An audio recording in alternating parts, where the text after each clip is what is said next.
To be a leader requires one thing and one thing only: followers. That's it. It has nothing to do with rank or title. It has to do with whether others are going to choose, that volunteer, raise their hands and volunteer to go in the direction that you set. We can force people to do things, we can whip them into shape or offer them all kinds of carrots and sticks to get them to do things, but at the end of the day, a true leader is the one where others raise their hand and say, I will follow you. The question is, why should anyone follow you? Now, the human animal is like a company. If we want to get certain behaviors out of the organization, out of people, we give them certain incentives or disincentives. We are exactly the same. If you want someone to perform, if you want them to hit a goal, we set the target, we set the goal, and we offer them some sort of bonus if they get there, and we incentivize the behavior. If we threaten someone with a punishment, we disincentivize the behavior. Wait till your father comes home. You know, anyone who's a parent with gold stars or bonuses or all kinds of things, we're used to this. This is normal. The human body works exactly the same way. If you've ever had a feeling of love, trust, joy, fulfillment, status, pride, those are all chemically produced feelings. They're chemically produced incentives trying to get us, the human body's trying to get us to do certain things to get us to cooperate.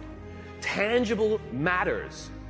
We can only see the things we have words for, right? And this is why the leader must provide a clear vision.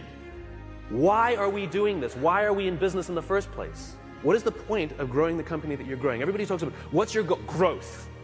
What's the point of the growth? In other words, you have a company. Why do you have that company? What is the value your company is offering to others? And what do you want your company to leave behind when you're gone? There has to be a purpose for why your company exists beyond the things you make, beyond the things you do, beyond the money you make. You had the purpose when you founded the company, otherwise you wouldn't have taken the crazy risk to start it with the overwhelming chance of failure. And people wouldn't have given you blood, sweat, and tears if they didn't believe in you, because you were the alpha, you had the vision, you had the strength, and they wanted your protection. And they joined you, and they gave you their blood, sweat, and tears because you gave them a sense of purpose and belonging and protection.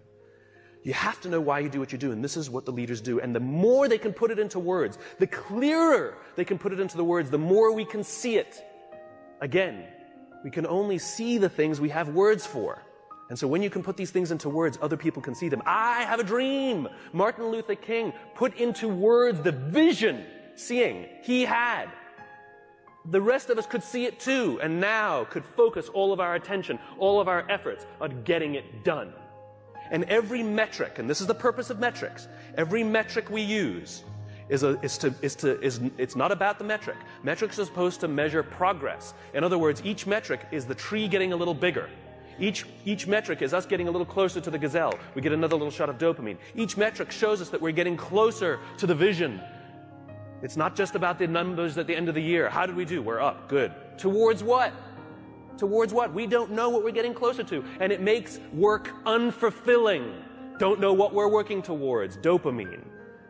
We don't care if we let down the goal. Like if we have a goal that we have to achieve for work and we miss the goal, do we feel bad that we let the numbers down? No. We feel bad that we let somebody we love down. We feel bad that we let down our boss, we let down our parents, we let down our coach, we let down our drill instructor. We feel bad when we let down a human being. Accountability is never to a number. Accountability is to a person.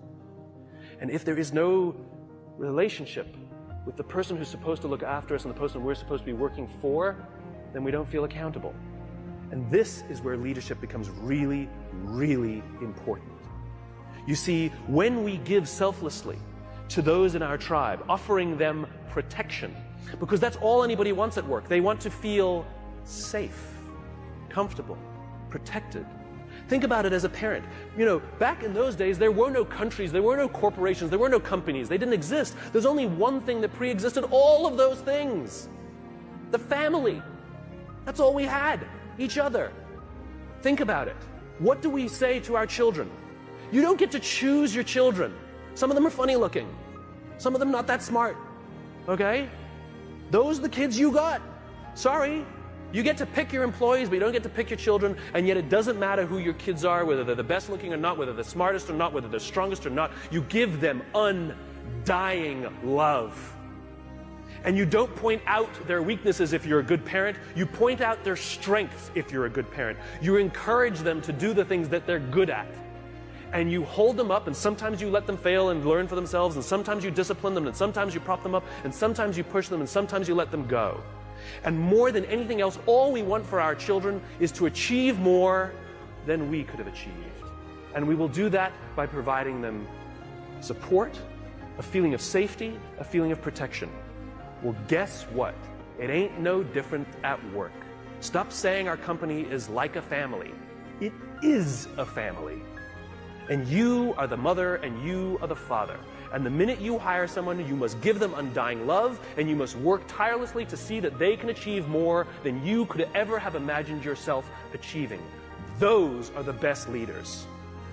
That's what it means to be a servant leader. Any company, any CEO that says to me proudly, "We put our customers first," I always say, then that means you put your employees at least second. We put people first. Human beings come first, not numbers. We sacrifice people to save the numbers, but we don't sacrifice the numbers to save the people. A little bit backwards. And yet when we are willing to sacrifice the numbers to save people, you watch what happens to the people. There's a guy by the name of Bob Chapman in St. Louis, Missouri, who runs a company called Barry Waymiller. It's a $1.6 billion private company with 20% year-over-year growth for the past 20 years. Warren Buffett has 6%. What is Bob's secret? He is obsessed about people. He doesn't even talk about what his company does. It happens to be heavy manufacturing, large capital expenditure machinery. When Kimberly-Clark wants to buy a machine to make toilet paper, they make the machine. Huge, huge blue-collar, sort of good old-fashioned American manufacturing. When the financial crisis hit, Bob's company lost 30% of their revenues off the top. Boom, gone. They could not afford their labor pool at all. And so they sat down and they said, "Oh my God, do we have to have layoffs?" And Bob refused. And so they implemented a furlough program where every employee from CEO to secretary had to take 4 weeks of unpaid time off. They didn't have to take it consecutively, and they could take it whenever they wanted. Those who could afford it more would trade with those who could afford it less. It was remarkable. And Bob told the company, "It's better we should all suffer a little than any of us should have to suffer a lot." As human beings, we are biologically designed to cooperate, and we want to help each other. When you give someone the responsibility, when you put them in a position of power or authority for their responsibility, they rise up. Why? Because we all want to feel that our lives have value. We all want to feel that our lives and the work that we do is valuable to the tribe. We all want to know that our company needs us. But we don't make people feel needed, and we don't make their work feel necessary because we take all the responsibility and we don't let them have it. And when people feel fulfilled, when we make them feel necessary and they feel proud because something got done, because they were a part of it, they will give more and more and more and more. People in the Marine Corps are willing to give their lives for people they barely know because they've learned to trust each other. When you show up at Paris Island or in San Diego for the first day of boot camp and you're standing there in the yellow footprints, the drill instructor will yell in your face this far away from you, and the first words they hear, the words I, me, my, are no longer in your vocabulary. They will be replaced with we, together, and us. They are taught that success does not come by yourself. It only comes in a group. There's an old African proverb: to go fast, go alone. To go far, go together. We're all talking about how quickly we're growing our companies, but how long will your company last? 80% of the Dow Index are 35 years or younger. Sure, we build fast-growing companies, but they don't last.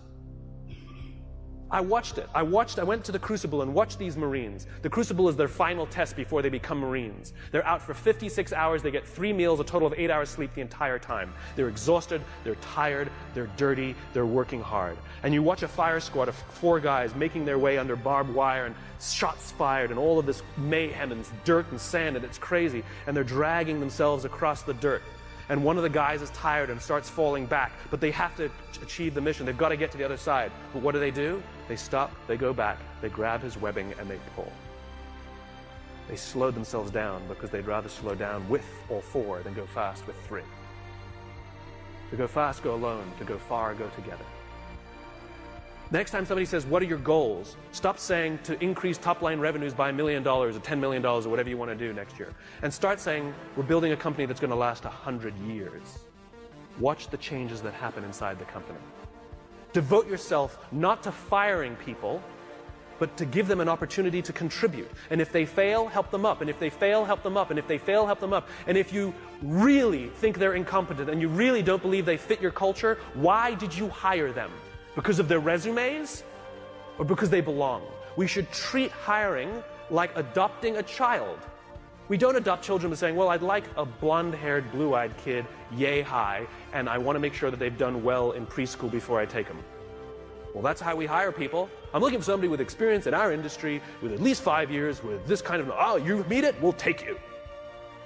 No, that's not what we do. When we adopt a child, we're going to give them the keys to our house, we'll let them run around by themselves, maybe even give them responsibility over our other children. It's a slow decision. We want to get to know the kid. We want to spend a little time with the kid.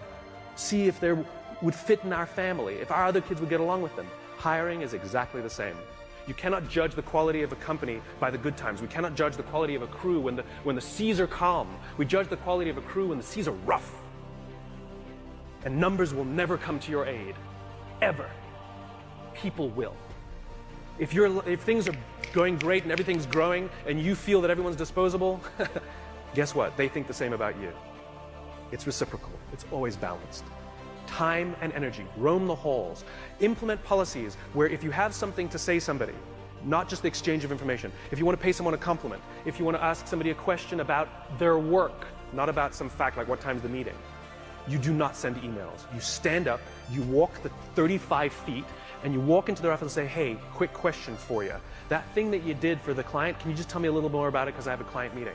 I promise you the relationships that will form simply because people are giving time and energy. It's too quick to send an email. It's too easy. If I come over to your house for dinner and a day later I send you this beautiful email how grateful I am for the dinner that you made for me, or if I sent you a handwritten note with the exact same words, which one makes you feel better?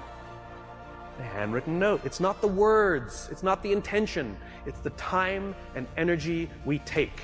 And if you think you're too busy to give time and energy to your people, then they're too busy to give time and energy to you. It is a balanced equation. I imagine a world in which the vast majority of people wake up every single morning inspired to go to work and come home every single day fulfilled by the work that they do. I believe that loving our jobs is a right, not a privilege. Why should it be just the lucky few who get to love going to work? It is an entitlement that we all have. And by saying love our jobs, it doesn't mean we have to like them every day. We love our children every day, we don't like them every day. Right? We don't have to like every day, it can be hard, but we get to love it every day. And the thing that makes us love our jobs is not the work that we're doing. It's the way we feel when we go there. We feel safe, we feel protected, we feel that someone wants us to achieve more and is giving us the opportunity to prove to themselves and to ourselves that we can. This is the world that I imagine. This is why I do these talks. Because I'm just a cog in the wheel, a cog in the machine. I'm just a small piece of the jigsaw puzzle. I come to speak to the nice people like yourselves because you're the ones who are running companies. You're the ones who are in control of the cultures that you're building. You're the ones who determine who you hire and who you don't. Are you hiring based on skills? You're hiring based on culture. I come and share these ideas with you with the hope that some of you will try some of these things, and over the course of time, you will watch your own cultures improve and the people love coming to work. Oh, and by the way, it's good for innovation, it's good for progress, and it's good for profit. Aside. So I thank you very much.